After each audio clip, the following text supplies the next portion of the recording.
Good morning, Thailand. My name is Alex. And I'm Jay. And we have some news updates for you from around the land of smiles today, this Tuesday, January 21st. But before we begin, please remember to subscribe to the channel. It helps us out a lot. We will be talking about a harrowing expose of Thailand's prisons. Okay. A potential extraterrestrial found on Thai soils. Love it. And yeah, spoiler alert, maybe not. And finally, an earthquake has rocked Taiwan. We'll go over the aftermath of that. Now, our first story is down in Phuket. A Canadian has been arrested after a chaotic Phuket car chase. So, a 34-year-old Canadian, Samuel Lee Jackson, well, it sounds like a Confederate, was arrested in Phuket after a chaotic car chase involving multiple crashes across two districts. The chase began following a violent altercation outside Patong Kendotel Hotel, where Jackson fled in a black Ford pickup truck. Driving recklessly toward Karon district, he collided with several vehicles before police intercepted him near Big C on Pattaya Road. Jackson, injured in the initial altercation, was hospitalized, while his passenger, Jared Liam Wong, was detained. The damaged truck was impounded, and police are investigating potential illegal items. Authorities are reviewing CCTV footage, and investigations continue. All right. Well, classic Phuket car chase. Definitely not classic. I don't remember ever reporting a story even close to this. This doesn't really happen in Phuket. Yeah. It's very difficult to do a car chase. It's an island. There's too much traffic. Yeah. So I guess he was just smashing into it. Hence the crashing, yeah. But my point is, like, at some point, even crashing is not enough. Yeah, I mean, fortunately, it doesn't seem like anyone was seriously injured here except the man himself. And you also have to wonder, what was the altercation? Was like, were police being a little overly forceful in his arrest? At the same time, very erratic and out of control behavior, so you can never really tell what somebody like that is going to act like when you finally get them out of the car. Wonder what the motivation was, what the mental state was. Curious. We'll find out more in the coming days. All right. We'll move on to our next story, which is regarding a fake hug scam that targets Indian tourists in Pattaya. An Indian tourist in Pattaya fell victim to a fake hug scam, losing a gold necklace worth 132,000 baht to three ladyboys. The 42-year-old Pravin was approached by the trans woman on Pattaya Beach near the Hard Rock Hotel. Offering sexual services, the suspects hugged and touched Tevada and his friends. After declining their offer, the man later discovered his necklace was missing. Police are reviewing CCTV footage to identify the culprits, emphasizing the risk of such scams in tourist areas. Similar incidents have occurred, including a Belgian man targeted in Phuket last December. Well, now that's a classic tale in hug scam. Phuket. Yeah, the old hug scam. So the ladies are getting a little close, in your personal space. Yeah, maybe be on the lookout. They're sneaky, man. Like they are sneaky. This has happened to me personally. Oh yeah? Yeah. I was much younger. I was 17. I was walking down Patong Road with my friends, and yeah, like the way the ladyboys actually. There was one ladyboy in this moment. The way they approach, they're like, they're like, hey, hello, and you're just kind of like, huh, like, yeah, okay, no, like, you're walking by, and she came and grabbed me from behind. Ooh. And I didn't realize, and then me and my friends were like, whoa, what the hell? And then we just started running, and we laughed it off. By the time I reached back, I was like, oh, my wallet's missing. Yeah, sneaky pickpocketing thing. Yeah, it's another one of those things though where you have to give the warning, and it sucks to say it, but like if you're wearing a gold necklace, it kind of puts a target on your back, and especially in these red light district areas of Phuket, Bangkok, this kind of thing. You come on a holiday to Thailand, enjoy wherever you are and whatever you're doing. Just leave your gold necklaces at home for the week that you're away. It's fine. But then how are you going to be styling, bro, on vacation? I don't know. It's how are you going to get the girls to know how much money you got? Yeah, indeed. You got to flaunt it if you got it. But this is the danger. Anyways, be careful. All right, well, on to our next story. So this is a bit of a crazy one. We're talking about a British tourist who has exposed harsh Thai detention conditions. Not sure if this is news to a lot of people, but it was news to him. A British tourist exposed the harsh conditions of Thai detention after overstaying his visa, describing it as hell. The 29-year-old ex-soldier endured 15 days in overcrowded cells, battling extreme heat, infestations, and unsanitary conditions. Arrested violently in Pattaya, he faced cramped cells, limited ventilation, and bribes to survive. Transferred to Bangkok's deportation center, he shared 4 toilets with 130 detainees and relied on pot noodles. Smuggling a phone helped his mother secure his release, but he warns tourists to avoid visa overstays, calling the system exploitative. The ordeal underscores the importance of adhering to Thai immigration laws. Also, probably that we need to update the prisons in some kind of way. Those don't seem like very humane conditions to be housing people. Well, yeah, I mean, Thai prison's definitely not known for humane settings. But, yeah. Low hospitality, 1 star on the Google reviews, I think. Don't mess around, guys. Don't get into jail. Thailand, there's a lot of bendable rules here, right? There's a lot of skating around things in certain ways, but then when the book gets thrown at you, it really comes down heavy. So a warning to everybody to be on your best behavior while you're here, because this kind of thing can happen. At the same time, maybe some prison reform is in order. That doesn't really seem like it's humane for anybody being put in there, particularly for an offense like overstaying your visa. Like, that is not like a violent criminal act. It wasn't like thievery or anything like that. It was, pretty procedural thing that will leave some lasting trauma on this person. So. Lasting trauma. Yeah, Bonobo asking, you can go to jail for that? I mean, these are detention centers. They've got to keep you somewhere. Yeah, so just be careful. You'd be surprised how many people miss their visa and get in trouble. Happens all the time. Yeah. But then you got to have your money ready for it. And if you don't have that, then this is what happens. So. Talking about money, we're going to move on to our next story as Thailand bets big on casino boom. Casinos in Thailand. Thailand is moving forward with plans to legalize casinos under the guise of entertainment complexes, sparking debates over potential economic gains and social risks. Advocates argue the initiative could boost GDP tourism and job creation with estimates of 69.6 billion baht in revenue. Critics warn of lax regulations enabling money laundering and social fallout, fearing benefits may only favor elite investors. Civic groups and business leaders urge caution, while proposals suggest locating complexes in less popular areas to diversify tourism. As the government also explores legalizing online gambling, Thailand's high-stakes gamble could reshape its economy. Yeah, let's open a casino in Khon Kaen. I don't know. I think that notion is something that I actually think is more interesting. The idea that instead of putting it in places that already have tons of tourism, things like that, to put it into lesser known areas so that they become destinations in and of themselves. Yeah, but where do they put it? Hua Hin? Hua Hin, they like their sleepiness down there, but as in, like, it's still a popular destination, but it's not as big and loud as Pattaya or Phuket, or Samui. Travel to Samui Island, private island. Really could be anywhere. Really, this is how Las Vegas started. It was just a few casinos, and then it sort of bubbled up into this big, sprawling city, which of course has plenty of its own issues. But at the end of the day, like, in my mind, if you're going to legalize gambling, I like the idea of using the power of that to draw people to lesser known places. I love that every governor is going to be like, I think you should open a casino in our province. It's like, Thailand casino in Nakhon Si Thammarat. Yeah, why not?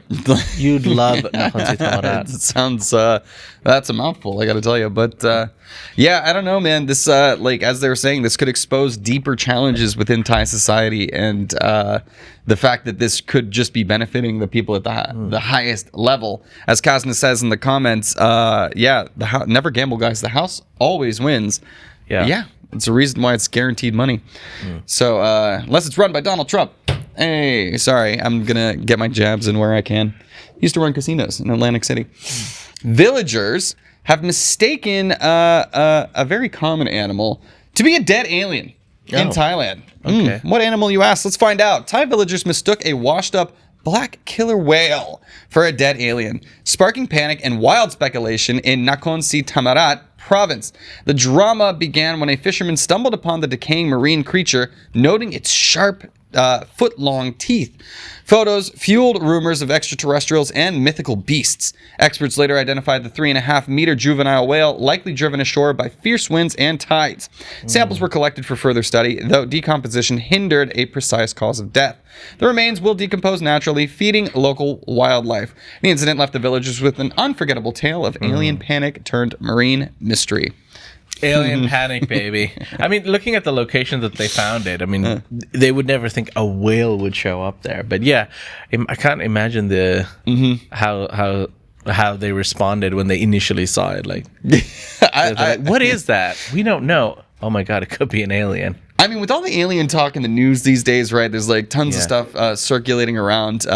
Although I would expect them to show up, as the tiny little green men kind of situation, not these monstrous beasts. But pretty funny that's where their minds went to at first. Like, we found space whales or whatever. But at the end of the day, no, just an unfortunate incident with a juvenile killer whale not phoning home, I'm afraid. All right, we're going to move on to our next story, which is regarding Thailand considering Bangkok's Chatuchak for 2027 F1 race. Formula One racing in Thailand is eyeing Bangkok's Chatuchak area as a potential host for a Formula One race in 2027, with plans to transform Vipawadi Rangsit Road into a 6-kilometer circuit weaving through 3 major parks. You can now watch Formula One and go shopping. The Sports Authority of Thailand is spearheading the effort, citing Chatuchak's unique allure over other proposed sites like Utapao Airport and Ratchadamnern Avenue. The bid, to be presented to the Fédération Internationale des Automobiles, FIA, by January 25th, could draw 300,000 visitors and generate 12 billion baht. While logistical challenges remain, the proposal aims to boost Thailand's global status for hosting major events. Imagine that! Yeah, it seems like, I don't know, Thailand's trying to do a whole lot of stuff. Yeah. You'll be there, I'm sure. I'll be there, definitely. It sounds like a good time, You go there early, you do some shopping, you buy that painting and some elephant pants to take back home. While in the meantime, you go meet Max Verstappen and watch a little F1 race. I'm sure he'll be easy to find. Yeah, absolutely. He'll just be waiting. Yeah. He'll be enjoying a couple of coconuts. Yeah, that'd be nice. Yeah, elephant pants. We'll lovely, simply lovely. We'll see if it gets approved. I'm still nervous about like the quality of Thai roads, right? Like I think that's something that they need to obviously make sure is pristine if they're gonna have people careening down them that way. Yeah. But I don't know. What do you think? Is Chatuchak the right place to do it? I mean, street circuit, right? I think it'll be fun. It'll be fun at the least. I mean, the traffic's gonna be insane. Yeah. But they might actually use this opportunity to fix the roads. Yeah, that could be great. Yeah, certainly will bring a lot of tourism to the city as it is an incredibly popular motorsport. Better than NASCAR, I'll give you that. Yeah. All right. Well, anyways, that'll do it for our Thailand section of the news, guys. We are now heading off to the greater Asian region, where our first stop is actually Taiwan. So, in the wee hours of last night, a magnitude 6 earthquake struck Taiwan, only injuring 15, but the damage is still being assessed. That's right, a magnitude 6 earthquake struck southern Taiwan early Tuesday with its epicenter near Yujing at a depth of 10 kilometers, according to the USGS. The quake injured 15 people, including 6 rescued from a collapsed house in Tainan's Nanxi district. Damage was also reported to the Juwei Bridge. No deaths have been confirmed, but assessments are ongoing. Taiwan, located along the Pacific Ring of Fire, frequently experiences earthquakes. This follows a deadly magnitude 7.4 quake in Hualien last April, which killed 13 and injured over 1,000 others. This is nightmare fuel for me, man. Like, it's one of the, big thunderstorms, hurricanes, that kind of thing you can kind of prepare for. Earthquake, you're just like, what's happening, man? And I mean, Taiwan, gets earthquakes, gets typhoons. It's just in one of those countries in that area that just have constant natural disasters. Yeah, it's true. Pummeled all the time. So hopefully this is the extent of the damage, but they are still currently assessing it. So we'll update if there is any more news to report on that one. All right, we'll move on to our next story that takes us to China's BYD to complete 1 billion EV plant in Indonesia by 2025. China's leading EV maker BYD plans to complete its 1 billion manufacturing plant in Indonesia by the end of 2025, according to local unit head Eagle Zhao. Cool name. Located in West Java, the plant will produce 150,000 EVs annually, focusing on exports. This aligns with Indonesia's goal of producing 600,000 EVs domestically by 2030. BYD currently dominates Indonesia's EV market with a 36% share, led by models like the M6 MPV.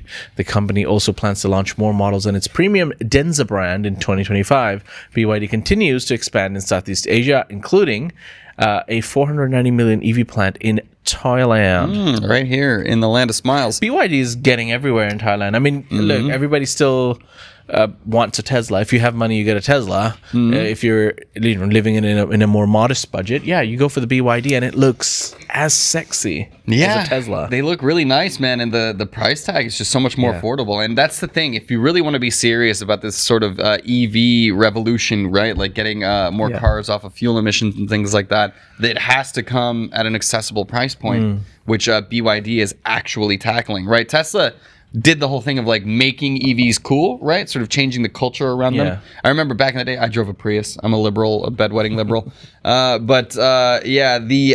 Prius did not have a sexy appeal factor to it in the way that Tesla did. It had a middle-aged mom vibe. Indeed, which I still like to rock. But the BYD is sort of bringing both, right? It's got the sex appeal and the price tag to BYD make it Seal, affordable. man. What a car. Yeah, very nice. There was another one. So in the last Thailand Motor Show, I think there was a brand called Ora, O-R-A, also Chinese manufacturing.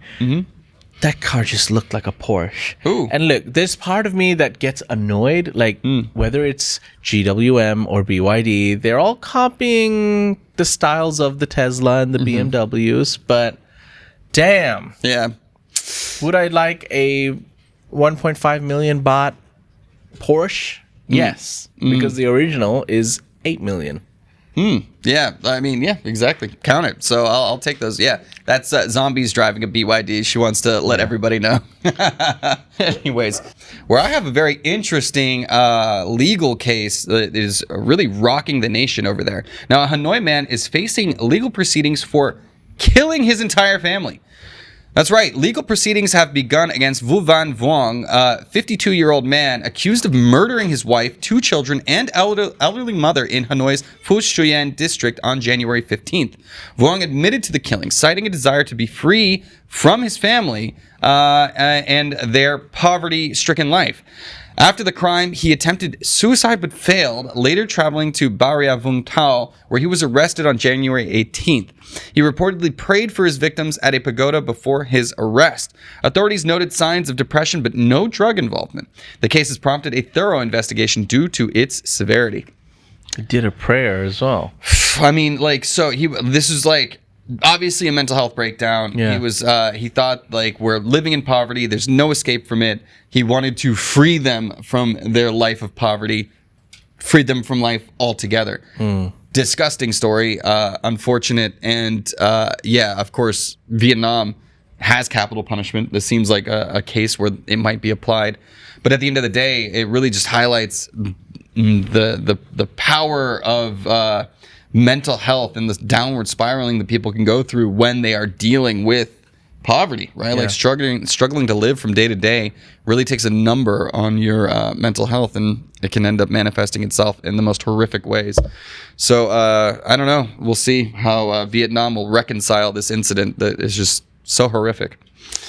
All right, we're going to move on to our next story, which is taking us to Cambodia, as the Cambodian police have arrested 300 in anti-gambling raid. Cambodian authorities arrested around 300 Chinese and Vietnamese nationals during a large-scale raid on an illegal online gambling operation in Phnom Penh. The raid occurred on January 19th at the Mien Che apartment complex in Sangkat Steung Man Che 3. Following resident reports of suspicious activity. Ordered by National Police Commissioner Sar Tet, police surrounded the building to prevent escapes, seizing evidence tied to the gambling operation. The arrested individuals, including men and women, were taken to the National Police Headquarters for further legal proceedings. Yeah, I mean, isn't there legal gambling in Cambodia? There is legal gambling, and they actually have casinos, but, you know, not everyone is a high roller. Yeah, apparently. So I actually went to that casino, and I quickly realized that I only have enough money to maybe play for 5 minutes. Because most likely I'm going to lose it.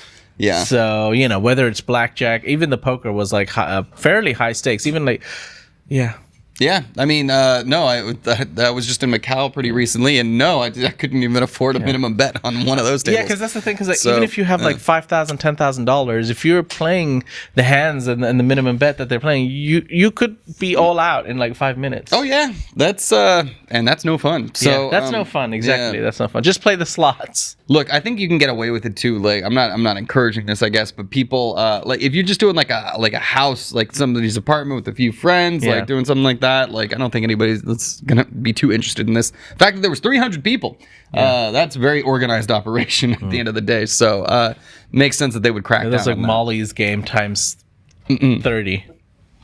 Yeah. Have you ever watched Molly's Game? No. What's that? Sorry. I don't know the reference. Yeah. All right, ladies and gentlemen, that's it. Those are some of the stories from across Thailand and ASEAN. You can find more stories on thetiger.com and ASEANnow.com. That's Thailand's largest English news forum.